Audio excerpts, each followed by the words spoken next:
as a player and as assistant coach, I've won a lot of, trophies.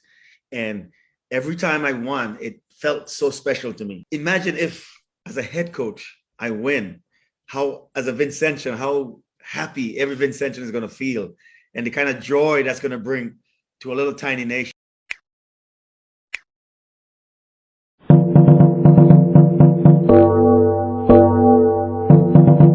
We got with us this afternoon the head coach of the Chicago Fires, that's Ezra Hendrickson, former national player of St. Vincent and the Grenadines.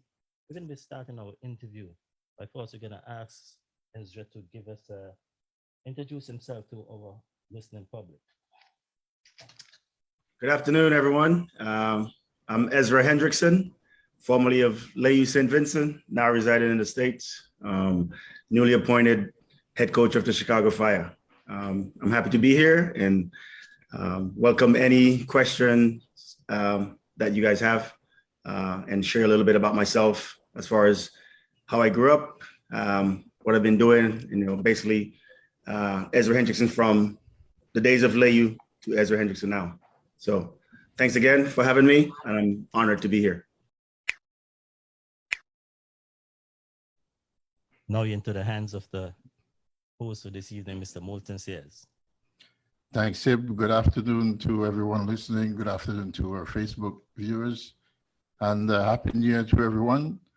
I just want to welcome, St. Vincent and the Grenadines national footballer, now the new head coach for the Chicago Fire, Mr. Ezra Hendrickson. Ezra, welcome to the program, and it's a pleasure to have you here. Yeah, thank you very much for having me. It's my honor, my pleasure to be here and share my story with the people. I must say, first up that, you made us all proud, not only Vincentian, but Caribbean people as a whole, immigrant as a whole. And hence, on this program, we try to salute people who have been distinct, amongst us, because as immigrant, when we come out here on foreign soil, it's kind of hard to keep, on track of our goals and ambitions. So, like we say, it's in Vincy, big up yourself, and again, congratulations. Yeah. If you can take us back to, where humbler beginnings, from your childhood days, getting into soccer and how it all started for you. Yeah, well, I grew up in Layou, St. Vincent, a small little fishing village on the leeward end of the island. Just me, my mother. I was the first of four children, but I left at the age of 13 and moved to Kokomo, Indiana, to live with my dad, Mr. Moulton Hendrickson. But as far as growing up as a kid, it's the normal things. Back then, I'm going to tell my age a little bit here, but I grew up on a red dirt road, up in Betramie. That's an area in Layou. And it's just, going and playing football, playing cricket, whatever games, we had back then with my friends, But one thing my mom always stressed was school. So going to school was a big part of me growing up, getting a proper education, get a good foundation from the education aspects of things. And just, they say it takes a village, and it really did, because, being a single mom, it wasn't easy for my mom always, but, she persevered and she made it work. And so I'm here. So you had the option, I guess, like pretty much all of us, it was either cricket or soccer, and I guess you being like a big guy, because I know you played defense. Yeah. What actually grabbed your attention towards soccer as opposed to cricket? Well, soccer was always my first love. I'm a late bloomer, so I didn't really I'm 6'3", 6'4" now, but I was a little guy back, growing up like that. So cricket, once I started getting big up here, everybody said, oh, maybe you could be a fast bowler, being so fat, so tall. But soccer was just always my first love. I like cricket also, but when it comes to soccer, that was my thing. That was my go-to as far as sports growing up. All right. So and you moved to the US, and now you're still into soccer. But at what point did you think that you're gonna make a career out of it? Well, fortunately, when I came to the US, my dad got me into a local soccer league, youth league. My high school didn't have a soccer team. I just did like a little travel with a youth county team, and just, was enjoying it a lot, because back home, you play, you go out and you play with your friends. And then, there was a league where maybe you play on a B team or a C team. But here, every day you're getting to train in a structured, organized environment with a coach and everything. And I just loved it. I started, excelling at the sport at a young age. And even at 14, I was playing on my dad's men's team, as a guest player. So I had that, going for me there. So soccer just became, I love it. After a while, growing up in Indiana, I get into basketball, but soccer was always my main go-to. It's obviously a big difference, because when you finish with your peers at home in St. Vincent and the Grenadines, you go back into your house and that's it. And over here, you got this ambience, and you even if you were in a little league, you still felt like a professional. So it must be the feeling where you decided that, you want to play. So I can understand that part of it. If I was to fast forward, you playing in the US soccer. And the one thing I must say also is that you never give up, or you never forget St. Vincent and the Grenadines. So I'm fast forwarded a little bit here, of course. You went and you were involved in representing our national team. Tell us, how did that come about? Yeah, so let me take you back a little bit. So not having a high school team, it's difficult to get a scholarship to go to college, if you're not playing high school, because that's where you get seen, that's where you get showcased. So I was fortunate to, hold on a second. I was fortunate to, go to a 1-week camp at Indiana University, and the coach from Drake University was there. And from what he saw in a week, he gave me a full ride scholarship to go to college. By that time, as a senior in high school, I'd already started playing basketball. So I excelled at basketball also, got a couple scholarships, but, soccer was my thing. So I went with soccer to you get showcased. So I was fortunate to go to college, played soccer for 4 years, did really well, but there wasn't a professional league. The MLS, the Major League Soccer here, didn't start yet. This was back in 1994 when I came out of college. So I just drove around, looked for some semi-pro teams to play on, and I decided to play in New Orleans. So it was while playing in New Orleans, playing a game in Dallas with the New Orleans team, there was a gentleman from St. Vincent that was in the stands, was there at the game. And after the game, Vinny Davis, he came up to me and asked, where I was from. And I told him I was from St. Vincent, and he knew the Vincentian coach, who was Mr. Lenny Taylor at the time. This was 1995. And he said, do you ever go back and represent the country? I said, no, I have a brother, Wesley John, a younger brother that I know plays on the team, but I have no connection to the team. I don't know how to, get in touch with anyone there. So he said, okay, I'll talk to the coach. He talked to Mr. Taylor, and Lenny was grateful enough to give me the opportunity to come home and try out for the team. And I made it. So that's how I got even involved with the St. Vincent Vincy Heat, back in 1995. Mm-hmm. So you said your brother Leslie John represented St. Vincent? Wesley John. Yeah, most people might know him as Briscoe. Oh, okay. Very good midfielder back in the day. So you have soccer in your blood. Yeah. Yes. Yeah, that's a good look. At least you have something to fall back on, somebody who you can go to for advice and right. And that, yeah. How did they accept you though, as coming into the US league as a kid? How did the rest of the team accept you, like you are being like an immigrant coming into the team? How did that go down? Here in the US or in Yes, St. Vincent? in the US, yeah. Well, it wasn't easy. Once this league started, they only allowed 5, I think, international players at the time. So it was very difficult because the league was starting. They wanted big name players like the Maradonas and stuff like that. So not the Maradona, I mean, Donadoni. Sorry, excuse me. I'm not that old. Donadoni from Italy and stuff like that. So a guy like me coming from St. Vincent, a small island, it was difficult, and I didn't have my citizenship at the time. I just had a green card.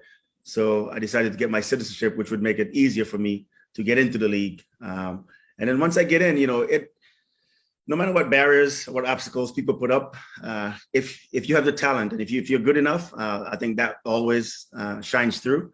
And so, there might have been some naysayers or some doubters, but because I worked hard at my craft, I was able to to stick and played 12 seasons in the league. So it wasn't always easy, but I think my hard work and just my love for the game, my passion for the game helped me a lot. Mm-hmm. And talking about working hard, you have a philosophy of, hard work would pay off, and if you keep going at it, you will achieve.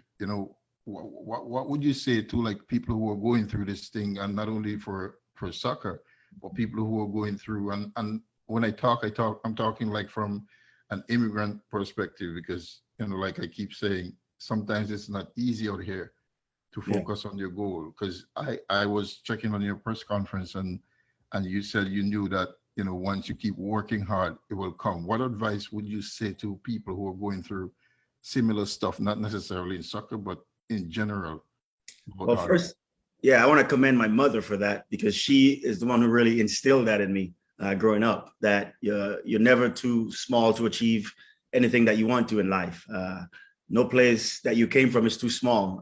So I never, ever thought that, oh man, you're just a little boy from Leyu, from a small Caribbean island, you're not going to make it. I always had that mentality, because she instilled that in us, that, if we set our goals, if there's something that we want to achieve, once we worked hard, because there's no other way to achieve things. You're not going to, unless you're born into it, into a rich family, let's say, or maybe you have that opportunity. But for the most part, especially us as immigrants, you have to work hard. There's no other way around it.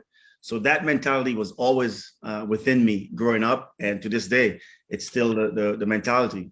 What I was referring to on the press conference, the reporter was asking about, being a minority coach. Did I ever felt like this will never happen, or it wasn't for me? And basically, I was just telling him, no, I never. I saw other colleagues, other coworkers get head coaching jobs before me, but I never wavered. I never gave up. I never had doubt that my time would come. I just wanted to make sure that I kept working hard as an assistant, kept winning these championships, and that one day my time would come. And then when it did come, that I'd be ready. So I think, I just kept plugging away, kept working hard, and, here we are. And I'm very happy. And when you work hard for something, there's a feeling of, yes, I did it, and so that's how I feel right now, that, nothing was handed to me.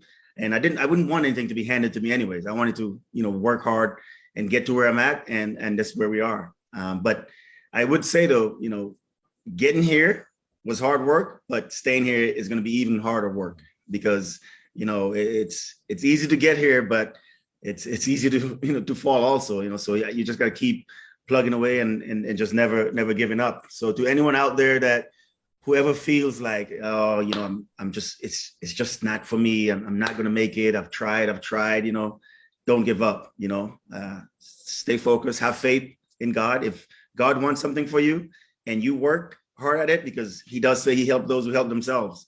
So if you're working hard at it, it will eventually, you'll achieve that. So that's my message to anyone who's listening right now. Okay. Thank you. We're gonna bring it up to the soccer area now. So we just want to let folks know that you've been an assistant head coach for many years, and you're involved about 25 years in Major League Soccer. Yes, you came into the Chicago Fire with a wealth of experience. We're going to touch all that later on, but I just want to let folks know that you were involved in the Major League Soccer for over 25 years, and you came with a wealth of experience from your playing days to assistant coaching days.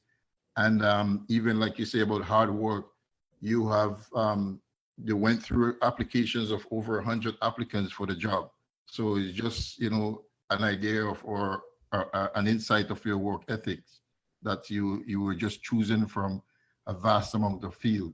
And if I was to quote George Hayes, if I have the name correct. Yes, Heights. That's right. Sporting director. Yeah, he gave you a tremendous praise, you know, for being one of the applicants for the job. And if I was to say you give some adjectives as well of how you describe yourself as ready, excited, honored, and a hard worker. So I'm just looking at what George said. George said that when he chose you, he looked at it as, if I was to vote for that person, would that, if I was to put myself in that place of that person, would that person be me, or something like that? And then he said, you fit right into his catalog of what he was looking for, you know. So give us an idea of when you were selected among the I think it was the final 3 candidates for selection. What was that moment like? Yeah, so, you know, they started with, I think, over 400 people applying, and this was internationally, not just in the US, all over the world.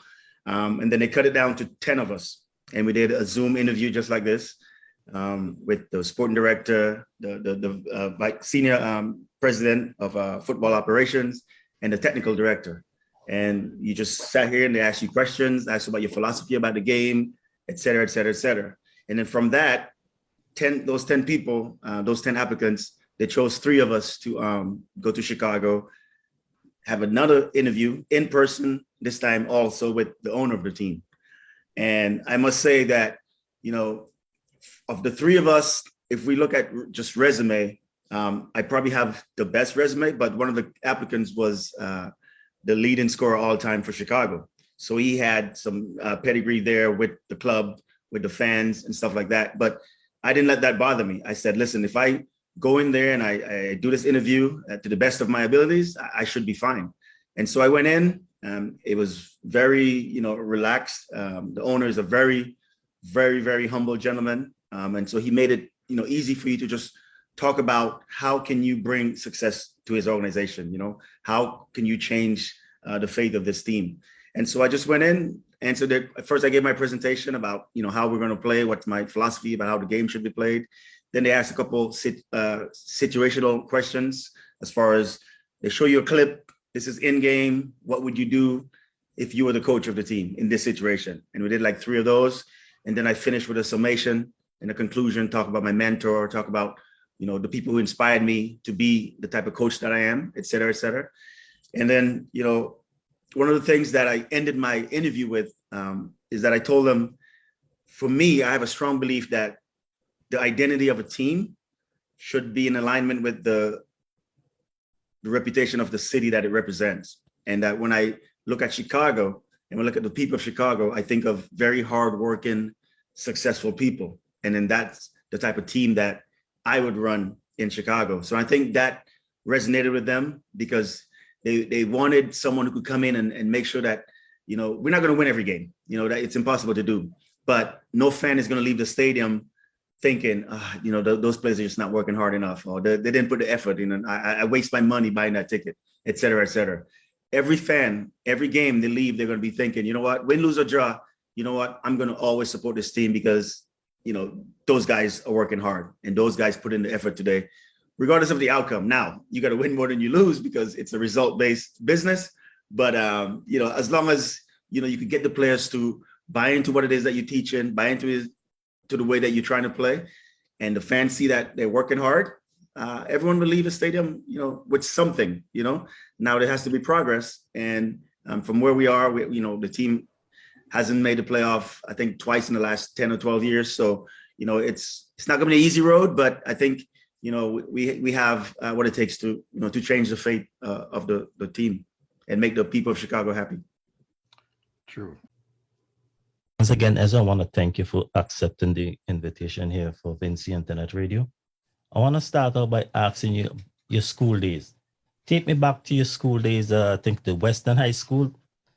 And yeah, so high school. High school, yeah. So I can even go back further, you know. So I went to Layou Government School, and then I went to St. Martin's for the first 3 forms. So I left when I was about to go into Form 4 in St. Martin's. Then I got to Kokomo, Indiana, went to Western High School. The funny thing about that, culturally, it was very difficult for me the first 6 months or so being in the United States. As a 13-year-old boy coming from Layu, never been on a plane, much less, never left St. Vincent. Get to America, and it's very difficult because it's cold, the food is different. I have an accent, I'm a 13-year-old boy that's just left his mom. And so it was a little rough at first. The weather, everything was just, I wasn't used to anything, the way of life. But I started making friends, and then it became a little easier for me. It became a little better. Tried playing basketball, but I was very bad. I was very horrible, It wasn't until I think my junior year of high school that I became really good at basketball, that I was able to get, offers to play in college. But at first it was horrible. And that's what kids do in Indiana. They play basketball. And so, when you're 13 years old, if you're the worst player on the pitch, on the field, on the court for basketball, it's kind of embarrassing, because everyone is so much farther advanced than you because they've been playing all their life. And now you've just started playing. But I worked hard at it and got better at it. And then I started, feeling a little more, accepted, so to speak. And then just making friends. My dad and my stepmother helped a lot as far as, making me feel, welcome and feel a part of, the family that, they were building. So it was rough culturally as far as fitting in at first, but then with the help of family and friends, I was able to become more engraved in the society and in the way of life. And saying that, tell us about your achievement at high school. So in high school, didn't have a soccer team. So soccer wasn't my thing. I did some travel soccer, but basketball, I became very good. I trained, I practiced a lot. I had my dad buy me a basketball goal that he put up outside of the house. And every day I would just shoot by myself, just shoot, be 80, 90 degrees. Sometimes in the summertime, I was just out there, just working at it. And I just became better. And I went from, not even making, my team as a freshman to being the star player by my junior year in high school. And then I went on and started on the team for the next couple of years, junior and senior year. The team did really well. We won a regional championship, something that the teams, because it was a small school, had never done before. So it was good times playing basketball in high school. But when it came to college, I had choice between a basketball scholarship or a soccer scholarship, and I went with soccer, and here we are. I think before that were you inducted into the school Hall of Fame? Oh yes. So I was inducted into the Hall of Fame of the high school, and I've last couple of years, I think 2020, I was inducted into the Indiana soccer, the state of Indiana Soccer Hall of Fame. I don't know if you can see a plaque right here represents that. So, I was able to, have some achievements there in the state of Indiana in high school. And just, I don't know, I was blessed with talent from God, so, and I don't take that for granted. I don't take that lightly. Yes, I did work hard, but, with the help of God, I was able to achieve, some of these achievements, all of these achievements that I've accomplished in my life. You started out as a forward player. I think in your first season, you scored 13 goals. Tell us how you transfer from being a forward line player, scoring so many goals, to a defender. Yeah, so I never wanted to be a defender, but when I got to college, I was a forward, and I kept begging the coach, put me in the defense. I want to play, in the back, But I was scoring goals, so he said no. You got to stay up front. So I scored 13 goals as a freshman, which I think still is a school record there at Drake University. And then I ended up my sophomore and junior year playing forward. But my senior year, the coach finally listened to me and allowed me to play defense, and I went on to play defense professionally. So, but being a defender was always my first love, but I was scoring some goals, and the coach was like, no, I'm not, I can't take you from up top, so that's a story behind that. I know how it is in this part of the world. I'm going to give you a little story.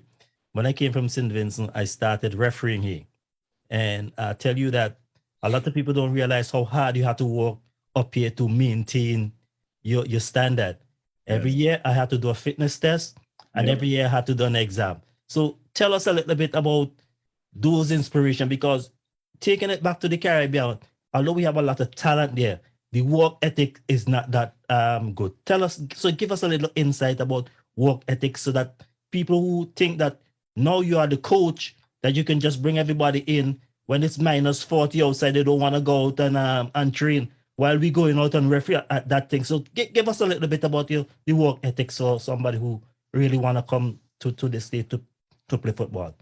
Yeah, to reach a professional level in any sport, but we'll talk about soccer now, it's very difficult. It takes a mental fortitude that, a lot of people just don't have. A lot of players, they have the talent, they have the God-given talent, but they're not willing to put in the work, or things get hard and they want to back down. It's not going to work. To be a professional soccer player, I think they say 1 out of every 1,000 collegiate player go on to play professionally.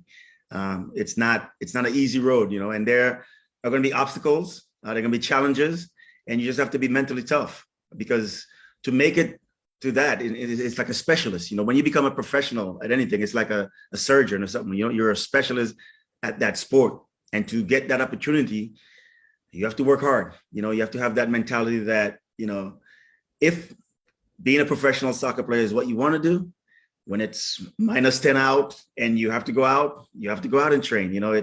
It's not looking out, I'm Vincy. I don't like cold weather, but I had a goal in mind. I knew, what I wanted to become. I knew I wanted to be a professional. And so when it was cold, or when times were bad, maybe when I didn't play much, I never stopped training hard, working hard, and I never, focused on what the goal, what the end product that I wanted. And to be a professional, you have to have that mindset, that mentality, because it's very challenging. It's not easy.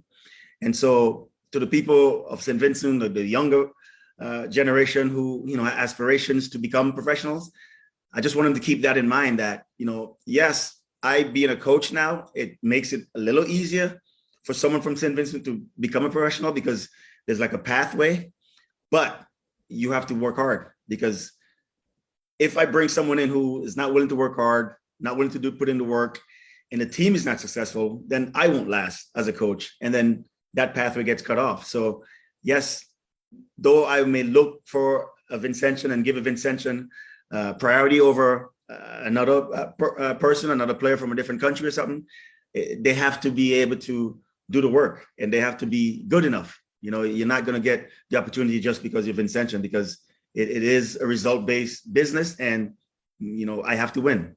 So just being mentally tough, and know that even if you have the talent, I always tell my players, if there are 2 players and the talent level is here equally, I might give the guy who have a little bit more talent the opportunity.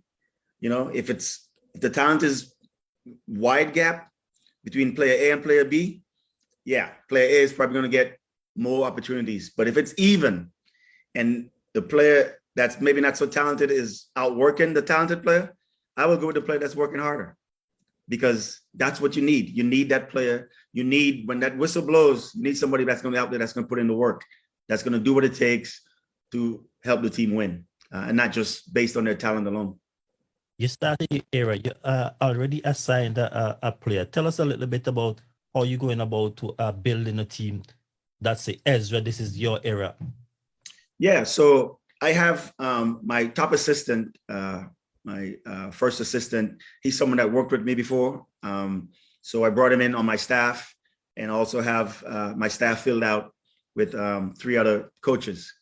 But as far as the recruiting goes, I have a technical director, a sporting director, and a vice president of football operations that, been doing the scouting.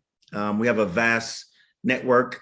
My sporting director and technical director are both in Germany right now, looking for, players, looking for talent.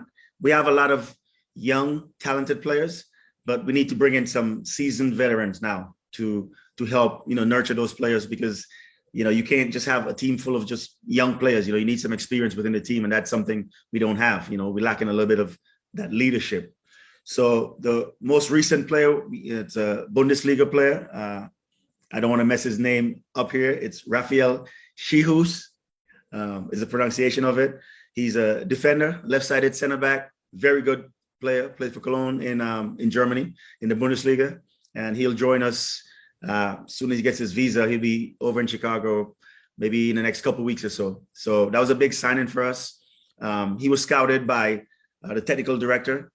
I'm in charge of making the final decision on players. So regardless of who the technical directors or the scouting people see, they send it to me. I have a look at the player and I decide if it's a yay or nay for me. There's a certain type of player that I like. So, I watch film on the player.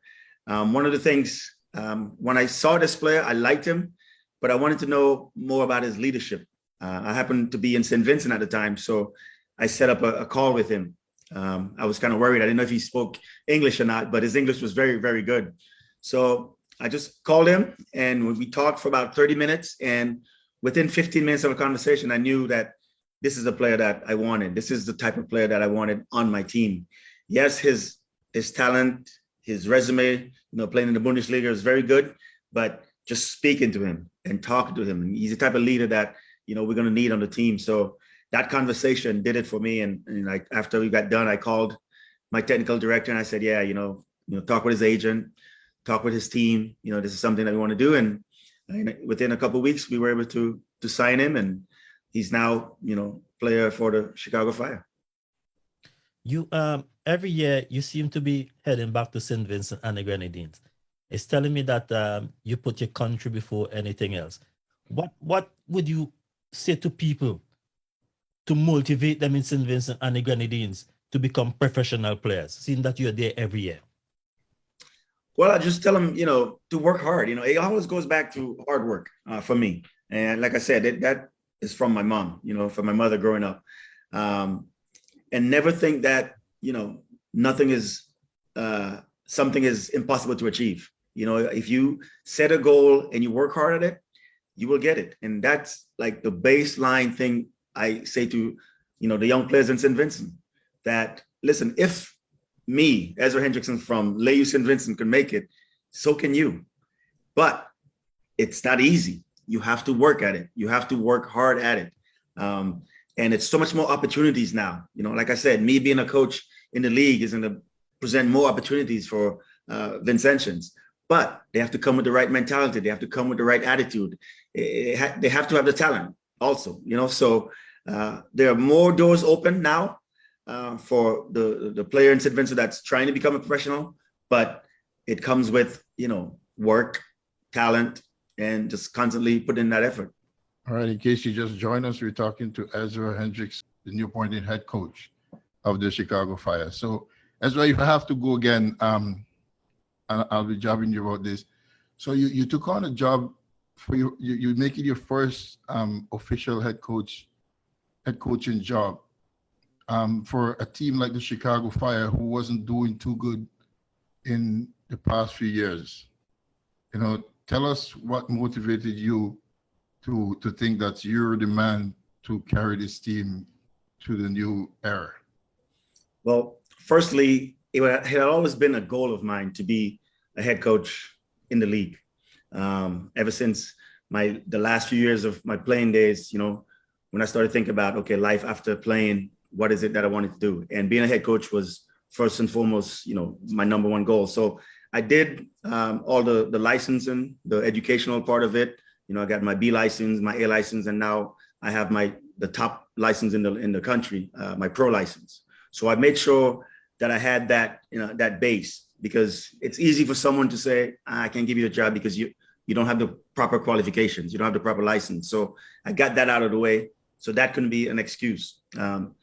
But, having a goal to be a head coach was something that I kept working at. As an assistant coach, I won a couple championships. And, I just waited for the opportunity.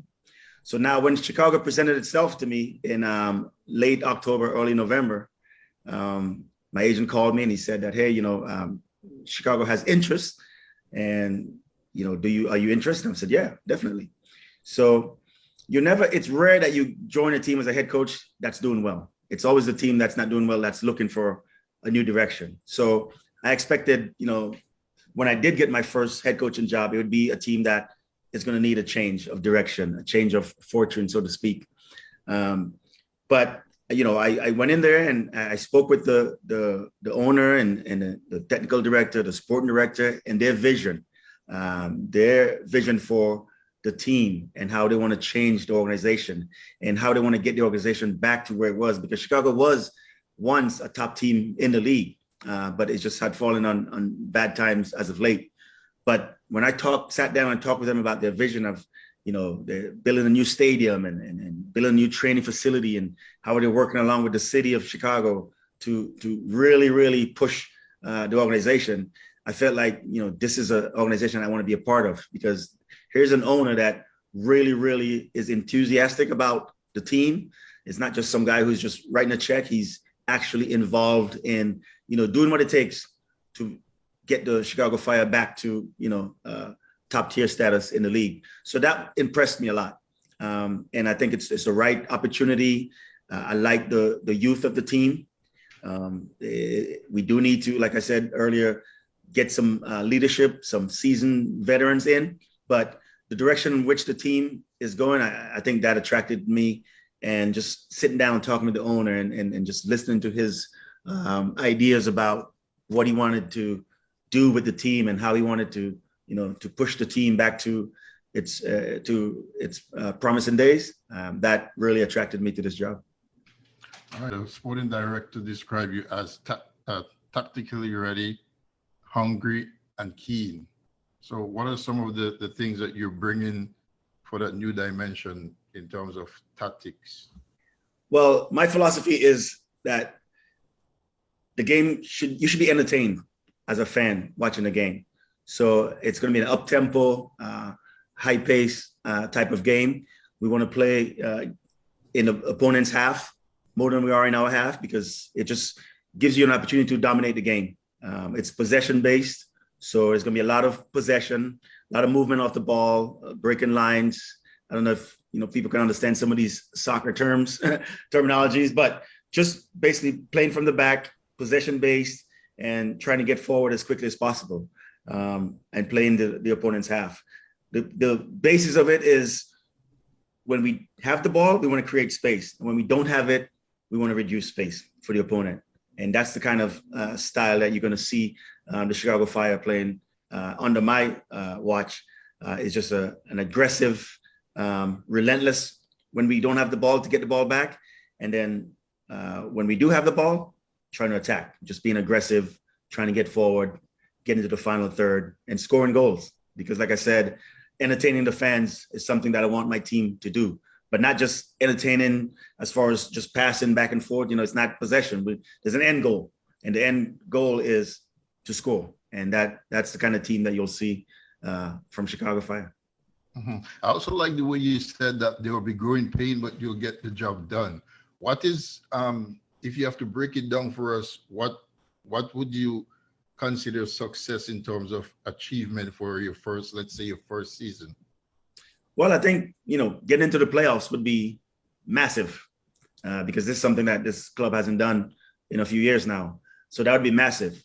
But I think if we're showing progression, we're showing a good progression as the season goes along, I think the fans will be happy.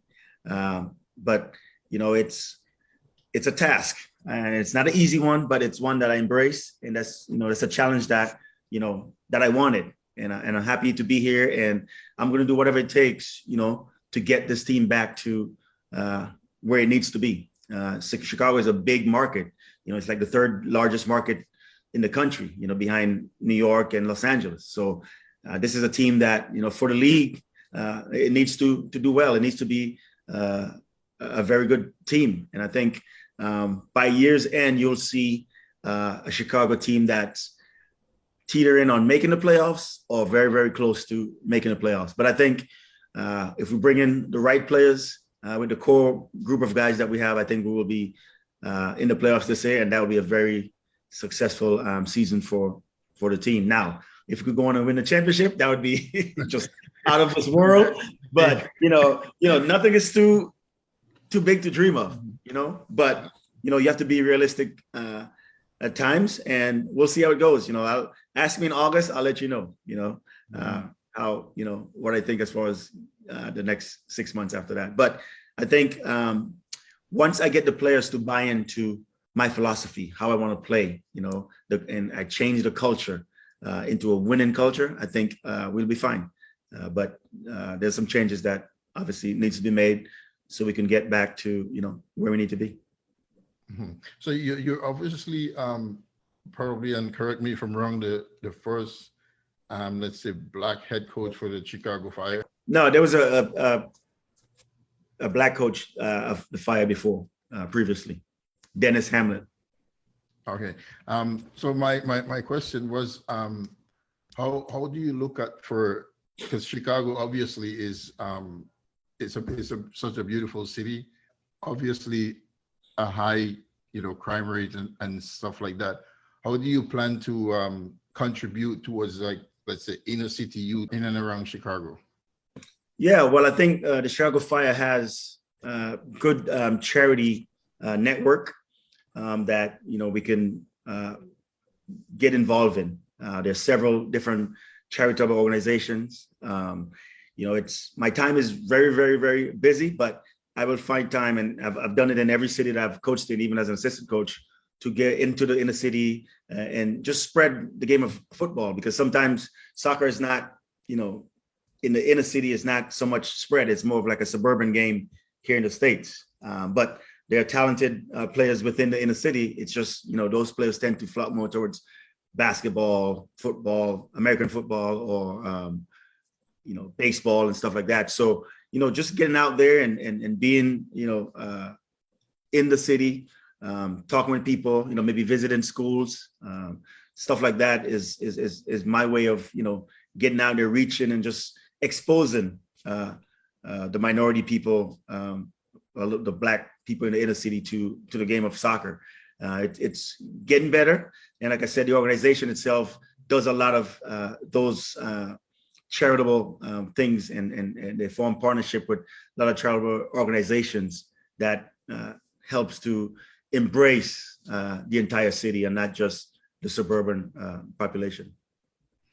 Mm-hmm. Ezra, I feel like you're holding back on us on the real Ezra Hendrickson, because even when Sip jumped in, like, I was learning a lot of new stuff from you. You went to the St. Martin's. You made it sound like you just got up and you went to the US. You feel free to take us in depth. How does it feel? Because you're making it feel so simple.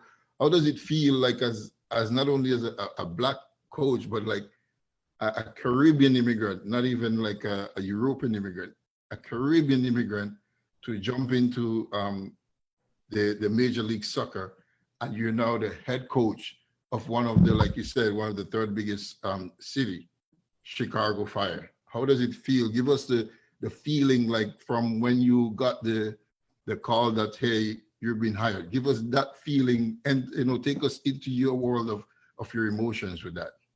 Yeah, I mean, when I got the call, I was, very excited. Like I said, it's something that I've always wanted to do. It was always a goal of mine to be a head coach. So when I got the call from my agent, and he told me that, hey, they're very interested. They want you to come back to Chicago a second time.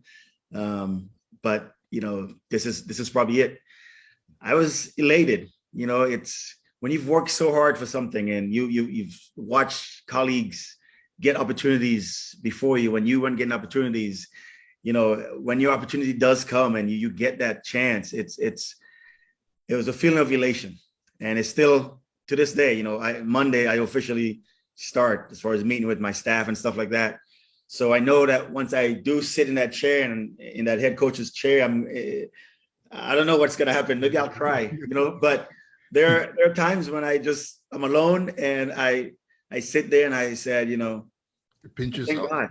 I thank God. I pinch myself, but I thank God. I always, I put God first in everything.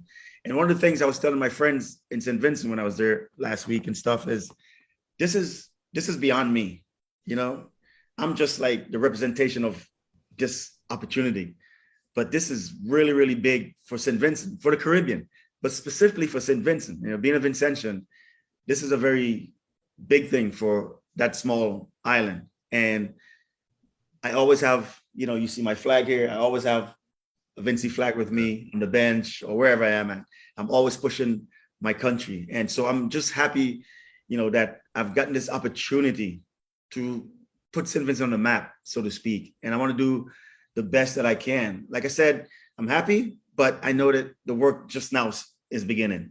You know, it's one thing to get here, but it's another thing to stay here. And I just want to, you know, enjoy the moment, feel happy, but just know that, you know, there's a lot of work ahead of me, and embrace it and face the challenge, and just, you know, make the people of St. Vincent, the people of the Caribbean, everyone just happy, make them proud, to know that, you know, a son of the soil has reached this level and is successful at it, you know. So I'm just looking forward to, you know, being in the trenches, so to speak. And, you know, a lot of the decisions that's going to be made, everything's going to fall on my head, you know. So if it goes well, it's going to be me. If it goes poorly, it's going to be me. But it's part of the job, and I'm ready to, you know, to take on that challenge.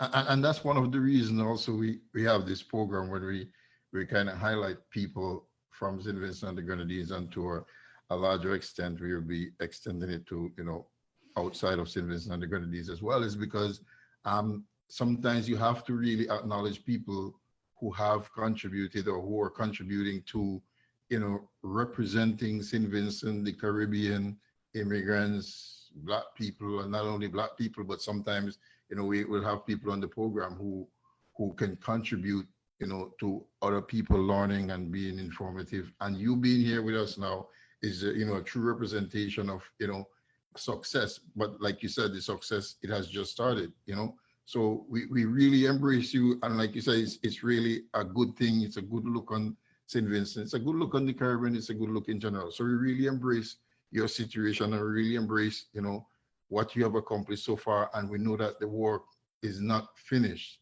So, and we just want to let people know that you also represented St. Vincent on the national level.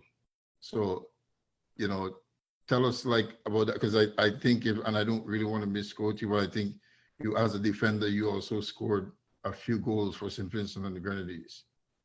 So yeah, I represented Vincy Heat from 1995 to 2006, 2007. So I was a captain those 12 years.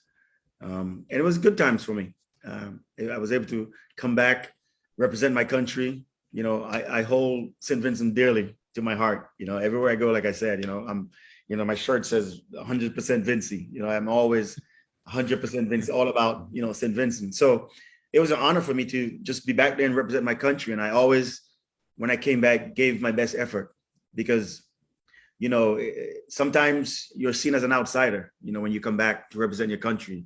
But, you know, I always tell them, the people in the diaspora, we're all Vincentians, we're all one, you know. So going back there and helping that country, you know, helping the players, you know, just playing in front of all those people in Honorsville, those are going to be some of the most memorable times of my playing career, you know. And I played, you know, professionally for, you know, 12 seasons. But those times going back and representing St. Vincent, because of what it meant to me and because of how dearly I hold that country, it was some of the most memorable times. And I'll always remember some of the friendships that I made, you know, the people that I met, and just represent my country is very a big part of what I take, you know, on in life as far as my experiences with soccer. And, you know, I went back as an assistant coach to help them out 1 year.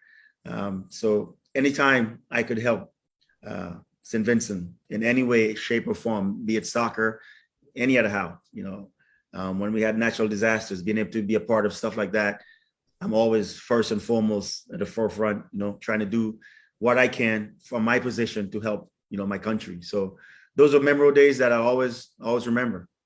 Fun times.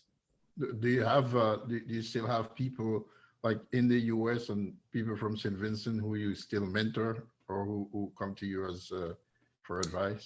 Yeah, definitely.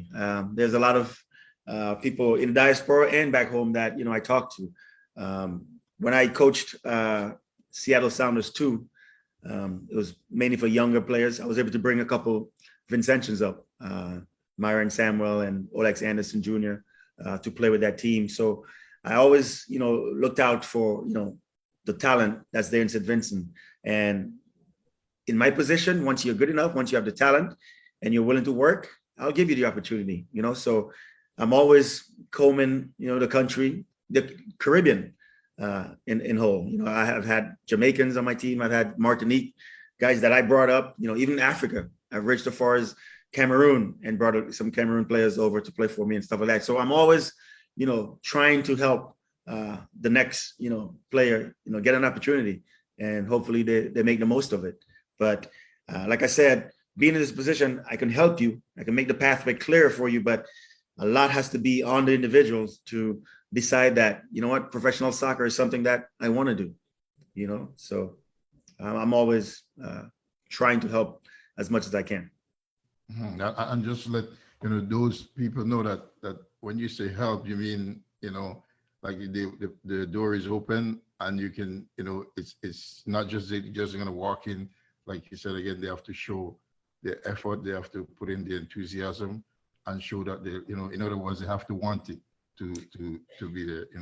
Yeah, because as a head coach, you have to also keep your credibility, and if you're just giving people a chance just because you're from their country and they're not good enough, it doesn't really look good on you as a coach, So you have to keep your credibility while still reaching out and trying to help as much as you can. But it has to be a two-way street. It can't be just, oh, I'm Vincy, so give me an opportunity. You have to be, have the talent and be able to work to get better, because we always get better every day. I could tell you a story when I was a rookie playing for the Metro Stars in the league. Roberto Donadoni, well-known, very good Italian player back in the days. He was on my team, and here he was towards the end of his career. I was just now coming in as a rookie, and he was staying after every practice, working on something, free kicks, his corner kick, something. And I was just packing up and leaving, and after a while I said to myself, wait a minute, if the great Donadoni is staying after because he feels he needs to work on his game, who am I to just be picking up, jumping in the shower and then heading over to Brooklyn or whatever have you. Mm-hmm. And one day I just sat down and I said, you know what, if he needs to work on things, then I definitely need to work on things. So I started staying after and working with him and just got better. And so you're never too old, or you never reach too far in the game to get better or to learn something new. All right. Mm-hmm. So that's something that I want every player that aspires to reach the professional level to know that, because sometimes, especially at home, you know how the players are, to feel like, I made a national team, so I've reached, right. No, it extends beyond that. If you really, really, really want it, now if soccer is not something you want to do, then hey, so be it. But if it's something that you really want to do and you want to be at the professional level, you have to keep working and working and working and working and really, be focused. And just to let them know that you obviously you will be dealing with them you'll be pushing them harder than ever. So, expect extra work. Yes, definitely. Because I know what it takes. I know what it takes. I've been there, I've done that. So I know what it takes, to reach this level. Trust the coach. Ezra, I want to take you back a little bit as well. You every time you play the game, there's something under your shirt. Tell us why and the reason for you to put that under your shirt. So when I first came into the league, every reporter, whenever they spoke to me, whenever they interviewed me, they mentioned Jamaica or they mentioned Trinidad. So there's never a mention of St. Vincent. But I wanted the people to know that I love the Caribbean. I love all the Caribbean islands, but I want them to know that I'm Vincy. I'm from St. Vincent and the Grenadines. So I decided there's a national televised game. It's going to be ABC. It's going to be all over the world. Everybody's going to see the game. I decided I'm going to write on 100% Vincy on my shirt. And so I did that. I didn't know I was going to score. I just, felt like in case I score today, I'm going to do this. Now I'm a defender. Chance of a defender scoring is very slim, but by the grace of God, I was able to score. So I lift the shirt up and I put 100% Vincy on there. And so everyone from then on never asked me about Jamaica, never asked me about Trinidad. They all knew exactly where I was from. I was from St. Vincent and the Grenadines. After that, I started wearing a Bob Marley t-shirt under my jersey. So once it was established where I was from and everything, Bob Marley is someone that inspiration. Before every game, I was just quiet, listening to Bob Marley music on my headphones. And that's how I got, up for games. How I got psyched up for games and stuff. So I had that shirt that I wore under my jersey. So after that, once the world knew I was from St. Vincent, I went to the Bob Marley and just lifted up my shirt and showed Bob every time. Yeah, you scored the winning goal in a final game. Tell us a little bit about the game, because I think your team went in as the underdog for that game. So tell us a little bit about it. Yeah, so it was a Champions League game. I was playing Los Angeles Galaxy at the time. We go up 1-0. I think they went up 1-0. We tied it. We go up 2-1 on a goal that I scored, because I scored 2 goals that game, actually. So, and then they tied it 2-2. And I remember it's in the 85th minute, and I overlapped, got the ball, started to drive in, did a 1-2 with Mauricio Cienfuegos, and got the ball back, and I'm coming in at an angle, and I don't know, I'm supposed to cross. Like my coach would say, cross that, because at the angle it was very difficult to score. But I just felt like I can score this. And instead of crossing, I just drove in towards the goalie, and I just hit as hard as I could near post. And maybe the goalkeeper thought I was going to cross it too, because he was kind of leaning. And boom, back of the net, we went on to win that game. I'll tell you something. When I saw the goal, I put it down as a classic goal, because as my days as a goalkeeper, you're always going to cut that post off and looking for you to cross the ball from that angle. Yes. When you score that goal from that angle, I said, this is one of the best goals I think you ever scored in your career, because at where you were at that time. Yeah. So I put it down as being a goalkeeper where I'm going to look next to the ball. Yes, exactly. Classic goal for me. Yeah, so it's a rare goal because of the angle that you're coming in. The keeper's always taught to cut off that front post, and he was playing across. But they say, if you're going to shoot it hard and shoot it high, because the reaction time for the goalkeeper is so small that, sometimes it goes in. And, I was just happy that it went in. We won the game. It was our first trophy as the LA Galaxy. And from there, that team just took off. We just started winning trophies and trophies and trophies. And I was happy to be a part of that foundation, that initial trophy for the club. You won twice. You won twice in that league. So tell us a little bit now. We're getting into the league now because you were part of the league. Tell us a little bit now about the other part of winning with the other team. I think that was so as a player, now I've won 5 championships. As a player, I won 3. So one was with LA in 2002. And then I played with DC United in 2004. We won also. And then 2008, my last year with Columbus Crew, the team that I'm just now leaving as an assistant coach. I won a championship here with them as a player in 2008. And then again in 2020 as an assistant coach. And then with Seattle as an assistant coach back in 2016. So it's 5 in all. But now it's my turn as a head coach to start my own legacy and do it as a head coach. And hopefully within the next year or 2 or so, I'm bringing a trophy to the people of Chicago because the fans are excited. They are ready for a change. They're ready for the team to get back to its winning ways. And I think the excitement is something that, that's really awesome for me to be a part of. So what I'm going to do, we're going to bring you back at the end of this season. So mark it on your calendar that you're coming back to Vincy Internet Radio. And we'll go back to that whole thing because I'm a very proud Vincentian and also I'm very proud of you.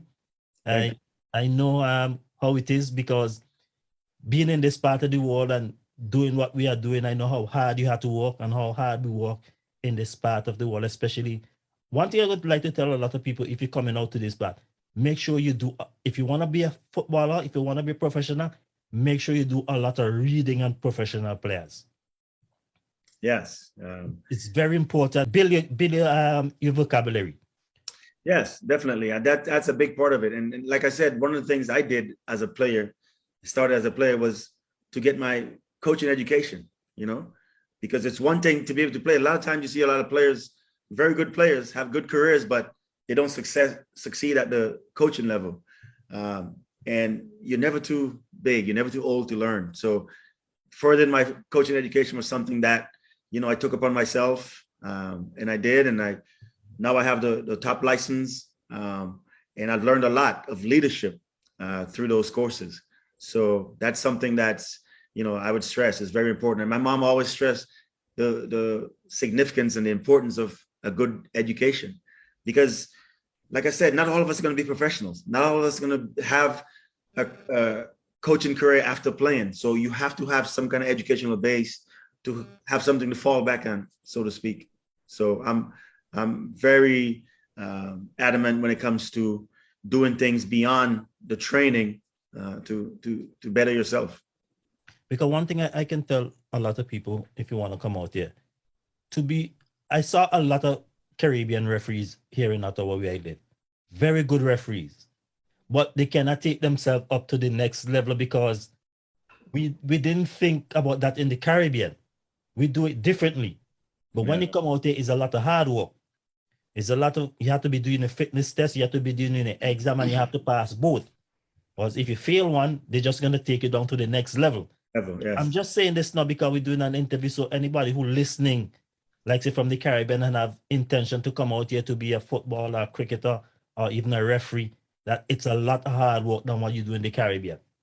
Yes, definitely. Because there's standards, there are standards that you just have to meet, because for the game to improve, the referees also have to improve.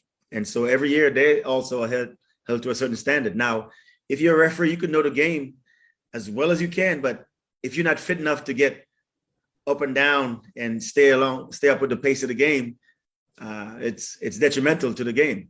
So that's why, that standard is there, and it has to be met every year, or like you said, you get demoted. Yeah, and a lot of people don't really realize. They say, oh, how come you still maintain a high standard as a referee? I said, because I'm still working hard. Yeah. And I do give advice to a lot of, maybe some from Africa, Caribbean, on what you need to do to uplift yourself. But sometimes they take it, but they don't use it. Yeah. And that's the problem when we notice with people like us. Yeah. We do get the advice, but it's what we do with it. Yeah, sometimes, because it's putting people sometimes in a uncomfortable position. And sometimes people don't like to be uncomfortable, but sometimes you have to be, like me speaking to a player or giving advice to a player. It might come with like, not exactly rejection, but like, okay, coach, I know what I'm doing, but they have to understand that I'm only giving you advice because I've been in that situation before, or I know what it takes to get you out of the situation that I see you in. So sometimes it's just, people are just reluctant to listen to what's being told to them, because it might cause them to change a behavior, or it might put them in a zone that they're not comfortable being in, so sometimes advice is met with resistance. Let's take it a little bit further. With you now sitting as a coach, people believe the success of the team doesn't belong only to the coach. It belongs to the people at the gate. It belongs to the whole organization. So you as a coach, what are you now putting out to your organization? How do you want to structure that organization? Yeah, well, one of the things that I mentioned in my interview to them was, this is going to be a collaborative effort. I'm not Superman. I can't do it all myself. I know that, and that, you have to be humble. You have to know that, you're not Sir Alex Ferguson, you're going to need help. And so I know I need help. What I've done is surround myself with a staff of people that I trust people that knows how I like the game to be played, so that they can, extend that information to the rest of the team. Now, beyond the immediate staff that I'm going to be on the field with every day, the ticket sales, the people at the gate, the operations people, they also have to make sure that they keep a high standard. Now, there are people who is in direct control of those people, but overall, it all comes down to me and all the decision. Someone has to make the final decision on a lot of things, and a lot of times that's going to be me. So I have to make sure that, one, I delegate duties to the people that I've brought on to my staff that I trust, because you have to have trust. So I know it's a collaborative effort, and I know that I needed to get people in that I trust, which I've done. And now it's just a matter of us, me especially, not trying to micromanage, not trying to do everything, but delegating duties to people so that collectively everyone feels like they have buy-in. Everyone feels like they are part of what it is that we're doing, and it's not just the coach. But at the end of the day, it's, success or not, it's the coach is going to go or the coach is going to stay, and I'm aware of that. So I think we've brought in the right people to help, shore the ship, so to speak. So I'm looking forward to, like I said, on Monday will be my first day in the office, working with the guys. So I'm looking forward to it. When is the first game? February 26th, first game in Miami. There's a lot of Vincy, Jamaicans, Trinis that's going to be there. I told my friends in St. Vincent last week, don't let there be more Trini and Jamaican flags in the stadium, please. So a lot of guys, a lot of my friends and stuff are going to come up from St. Vincent for that game. So I'll be excited. I know a couple of guys who already indicated that they will be there. Yes. I have a lot of Caribbean friends, and my Trini and Jamaican friends are coming. So I pleaded to my Vincentian brothers. I said, guys, women, whoever, if you love the game, if you just want to be a part of something that's, like I said, it's really big. It's beyond me. This is something big for St. Vincent. And I want as many Vincentians to be a part of it, to feel like this is them, So I want a lot of Vincy flags in the stadium, and let's see what happens. And it's against David Beckham's team too. So even more reason to come and, support. I have a lot of friends out in Miami that I'm gonna try to motivate to really come to the game. But I want to do something special. I'm gonna download the schedule for your schedule, yes. And what I'm gonna do from my side is that I'm gonna do some jingles every time that your games are on, right, and put them on the radio, and that's all that is for you. Thank you very much. I appreciate that. My thing is to motivate Vincent, and is to give you the motivation that you want. So I'll be putting them on the station when I downloaded them, and also then would be putting them onto the Facebook. Right. And what I will do, I will send that copy to you so that you can distribute. I can also distribute on social media. So every time there's a game, whether a week before the game, I will do that for you and make sure that you know that we are behind you. Yeah, I appreciate that. Because the most important thing is to know that you have people behind you. Yes. And once you know you have people behind you, that's going to give you the motivation to go. Because once you make it big, St. Vincent and the rest of the Caribbean make it big. Yeah. And this, a lot of people don't really realize this job is a very, very important job. Yes. That you hold on to, Yep. And what we need to do, and what some people don't really need to do, is how to encourage you to keep this job. Because remember, this job is a winning-based job. Yes. You have to win. Yes. You have to win to maintain your job. And there's no doubt about it. Yeah. But we out here who can give you that motivation to keep going can also help you to win. Because sometimes winning comes from the people who motivate you. Exactly. And as a player and as assistant coach, I've won a lot of, trophies. And every time I won, it felt so special to me. I was always so excited and I felt so accomplished. But imagine if, as a head coach, I win, how, as a Vincentian, how happy every Vincentian is going to feel, and the kind of joy that's going to bring to a little tiny nation. And that's my goal. You know, I just want every Vincentian to just be happy.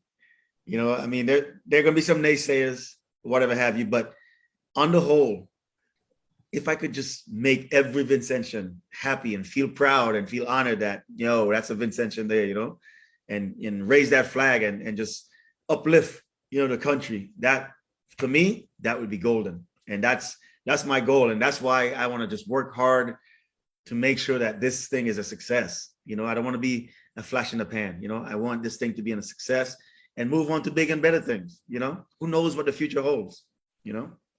Yeah, and because I tell you, this jingle, I played it so many times at work. Every time I sit at my bench, and everybody coming across, who is that? I say, you know, this guy, this is a Vincentian guy.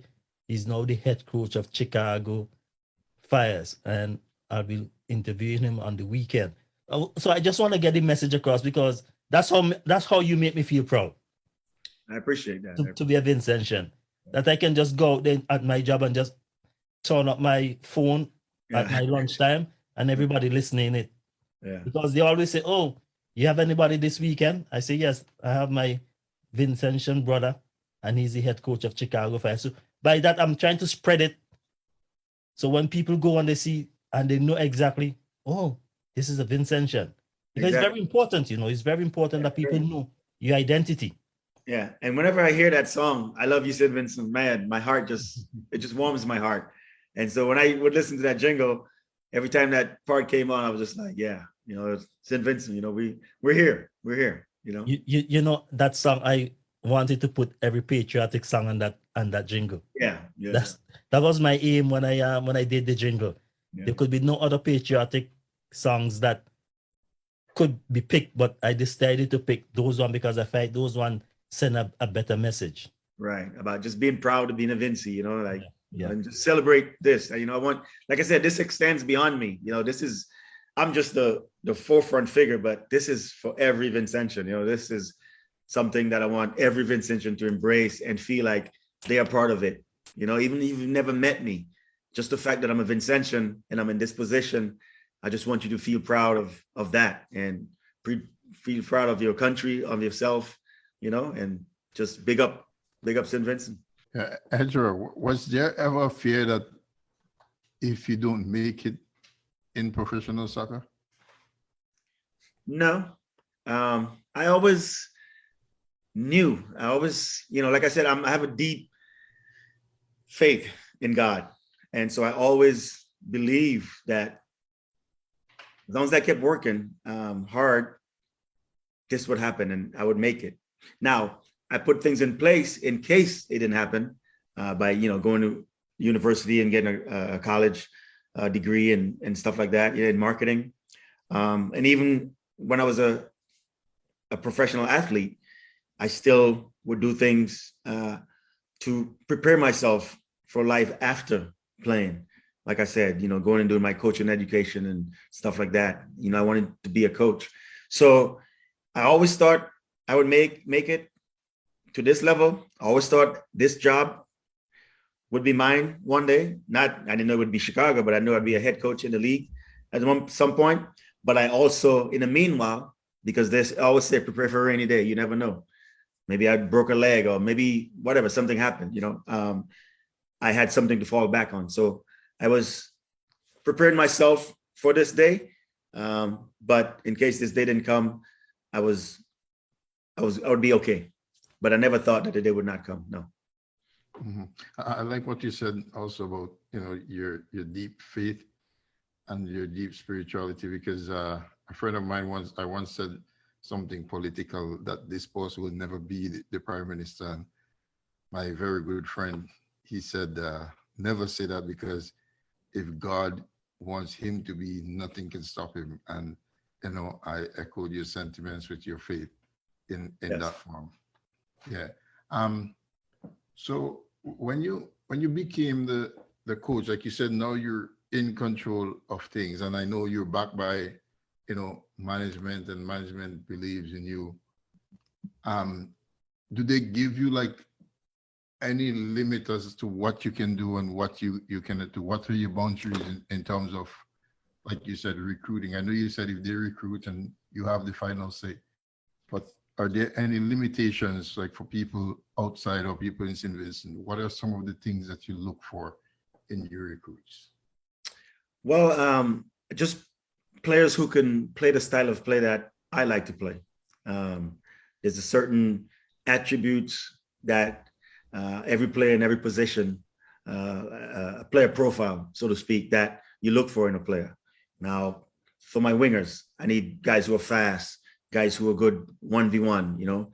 Goalkeepers have to be able to play with their feet, have to have a command of the box, have to have a good vocal, leadership, defenders have to be fast, have to be good on the ball, because we're not going to be playing a long ball. I don't play a long ball style. I like to play out of the back, build from behind with passes through the different thirds of the field, breaking lines, like I mentioned earlier. So there are different attributes that, when I'm recruiting or when I'm looking for players that I look for. And my scouts, the technical director, and everyone, they know what it is that I'm looking for at every position, because I have, a player profile that, I've given it to them as far as, okay, I want a forward, but this is the type of forward I want. I need a left back. This is what I want. I need a left-sided center back. This is what I want, et cetera, et cetera. So there are standards that, they have to look for, that they know that they're looking for when they're looking for players. And I also look, I don't have enough time to look at every player. And especially since I've gotten this job, like every day there's an agent calling or emailing, or everybody has the next best thing, and so you have to, it's a lot of managerial work being a head coach, because there's a lot of people who have this player, and you got to look at this player, and so you have to really take the time to decipher, sift through all that information, and not get bogged down on everything. So it's they know what it is as far as player type that I'm looking for when they go out looking for a player. When I took the job, I told them 5 positions that I needed, and so they know what I'm looking for. Because my reason for that question was that like, as you know, in St. Vincent and the Grenadines, we see so many talents, and they like pretty much went to waste, because we go like, oh my God, this guy is so good, and then it went to waste. So hence the reason for me to ask that. So if I was to ask you, when you were growing up, who were your role models in soccer? In soccer? Yeah. So a big mentor for me, like my uncles, they played soccer, my mom's brothers and stuff. So I used to watch them, and just guys in the community in Layu, just watching them, like the Marcus Young and the Peter Baker and guys like that, watching them play, Leon Wickham, guys like that. And then some of my uncles like Henry Jeffers and stuff like that, Sinclair Samuel, to name a few. So I used to watch those guys and try to, play like them. Once I got into the States and stuff, soccer was not as prominent, so there really wasn't, there wasn't a professional league at the time. But, once I get old and stuff, I watched like the Thierry Henrys, and, I used to like Cafu, someone who played my position, a great Brazilian right back. He's someone that I try to play like, because I played right back most of my my playing years. So that's someone I try to emulate. And as far as like as coaching, Ziggy Schmid was someone who coached me for a number of years, and then brought me onto his staff once I retired, and who was very influential in me being here today. He's no longer with us, unfortunately, but he was kind of like a father figure for me. Coached me as a player, brought me on in Seattle on his staff, brought me to Los Angeles Galaxy on his staff, and someone that, I really learned a lot about the game from. And so he was like a main mentor for me as far as my, coaching career. If someone was to take a page from your book, what page would you like them to take? Wow. I don't know. I think those years from 95 to 2007, just representing my country, I think that'd be a good start. And just to see the kind of passion that I played with, even though I didn't live there in St. Vincent. And when I first got there, it was there was a lot of friction about whether or not I should be on the team, because you got to understand, I wasn't playing professionally. I was playing semi-pro. So before I even got there on the ground, people were like, well, who's this guy they're bringing in? No one knew about me. But after a couple of days of training, I think everyone realized, oh, okay, this guy, he's worth it. He's a Vincy and he's good enough. So, but those years from 95 to 2007, just representing St. Vincent, as far as my soccer career, those are the years that I would say, hey, read this, look at that page. I like how you said that, because like many of us would go and say, I like that to take out the page to see where I became head coach. So, but I like the grassroots part of it, because it shows that's where your character was molded, and that's where everything started. That's the grassroots. That's where it happened. And without that, there would have been no you today. So I really, really like that answer. But I just want to tell you, Ezra, man, it's been an absolute privilege, a pleasure. I appreciate everything that you have done in terms of representing St. Vincent and the Grenadines. You're a true patriot. You're an intelligent man, obviously, and I must say that, you have an extra fan in terms of Major League Soccer, in terms of me. And I know, from this program, you will be flooded with a lot more fans. And of course, you also told the Chicago media, don't forget that if you win more games, soccer, of course, will be more prominent in Chicago. You'll be more fans. In other words, if you build it, they'll come. Amen. Amen. Yes. Thanks a lot for all that you're doing, man, and all the best. God's richest blessing on your success, and we're all gonna ride on your success. Yeah. Well, I want to thank you also. This, for me, I like doing stuff like this, because I think sometimes people don't really know the person. They hear about this Ezra Hendrickson, and so it's good to come on the show like this and talk to the people, basically, because those who are listening, they might tell someone who maybe wasn't listening, you should check this interview out. So it's good to tell my story, let people know where I'm from, let them know that I'm all about St. Vincent. I'm all about making every Vincentian in the diaspora back home proud to be a Vincentian. And before we wrap up, Ezra, I want to give you a little thing. You remember the team Swansea out of LAU? Yeah. I used to be a lover of that team, Yes, that was a good team. And I tell you, Peter Baker and me played together with Rosians. Rosians, okay. Yeah, I played with the Rosians a little bit before I came to Canada. Yeah, I was in St. Martin's them times. Those times. Yeah. And Peter Baker was early to mid 80s. Yeah. When I was in the goal, Peter Baker was one of the players that I really loved to watch. That left-footed player. So, yeah, man, he was good. Yeah, so I just gotta let you know that, so that you can just keep that in your keep that in your memory for a little bit. Yeah. Anyhow, it was really a pleasure. Cippy used to get a 2-minute game, no. Those days, if I was living in the tongue side, man, I'm from Byron Hill, so I'm from the countryside. Okay. If I was living in the tongue area, man, I would have been a more advanced. Okay, yeah. It was a lot difficult back then for Peter Baker. Marcus Young was one of the top footballers, but he didn't really get the opportunity that he would have gotten had he been, back in the days. It's kind of, But Leeward people have more opportunity than the Windward side, though. The Leeward side. Yes. Yeah. I know, during my years when I was a captain, at times we would have like 6, 7 LAU people LAU men on the team. Yeah, because even now, if I was there now, the transportation to get to the Windward side is a lot easier than what it used to be in my days. Back in the days, yes. Sometimes, we have a game like on a Sunday. I walk part of the way to Geisha Kingston to play the game. To play, yeah. So that commitment at that time. Yes. Yeah. Anyway, it was a real pleasure to be with you. Really enjoy this. And don't forget, at the end of the season, you have a date with us again. Yeah, we'll come back and hopefully I'm coming with a trophy. That would be very, very, very nice. Man, that would be something, wouldn't it? Yes, that would be something.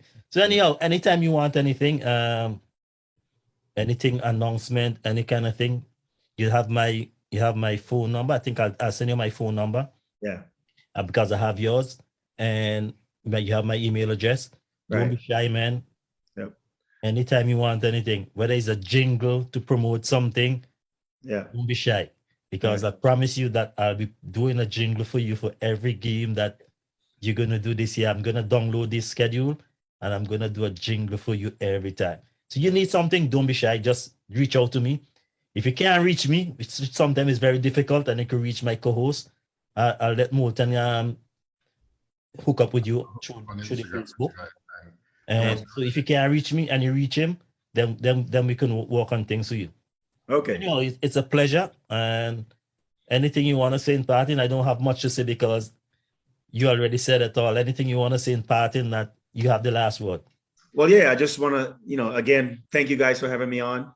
For those of you out there listening, just remember 100% Vincy.